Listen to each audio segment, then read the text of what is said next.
নমস্কার বন্ধুরা, পোপো কিচেনে আপনাদের স্বাগত। আজকে আমি আপনাদের বানিয়ে দেখাবো chicken cheese ball. Chicken cheese ball বানানোর জন্য আমি এখানে বনলেস চিকেন কিছুটা লেবুর রস দিয়ে ম্যারিনেট করে রেখেছিলাম। এবার আমি এখানে নিয়েছি চিজ কিউব করা, গোটা গোলমরিচ, কিছু কাঁচা পাকা লঙ্কা, এখানে আছে 2 টুকরো আদা, বেশ কিছুটা রসুন, ভাজার জন্য সাদা তেল, একটা ডিম আর কর্নফ্লাওয়ার। আমি এই মশলাগুলো, এই যে গোলমরিচ, লঙ্কা, আদা, রসুন আর চিকেনটা মিক্সিতে পেস্ট করে নেব। আমি কড়াইতে তেল গরম হতে দিচ্ছি। কড়াইতে দিয়ে দিলাম সাদা তেল। বন্ধুরা, চিকেন, আদা, রসুন আর গোলমরিচের গুঁড়ো, লঙ্কার গুঁড়ো আমি একসাথে পেস্ট করে নিয়েছি। এবার এতে স্বাদ মতো লবণ দিয়ে আমি মেখে নেব।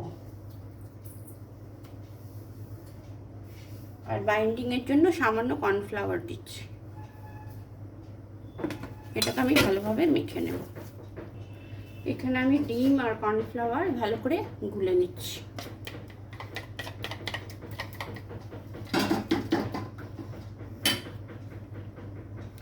এবার চিকেনগুলো এইভাবে হাতে সামান্য তেল নিয়ে চিকেনগুলো আমি এইভাবে বাটির মতো করে নিচ্ছি।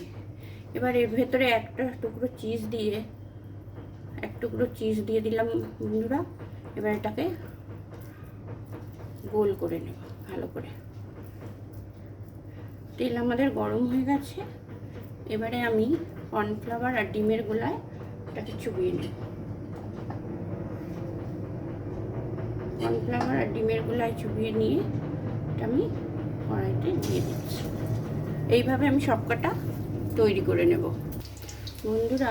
এইভাবে সবকটা আমি চিকেন চিজ বল রেডি করে নিয়ে তেলের মধ্যে দিয়ে দিলাম। এবার এগুলো ভেজে নেব বন্ধুরা। চিজ বলগুলো আমাদের খুব ভালো করে ভাজা হয়ে গেছে। এবার আমি এগুলো তুলে নেব। রেডি আমাদের চিকেন চিজ বল।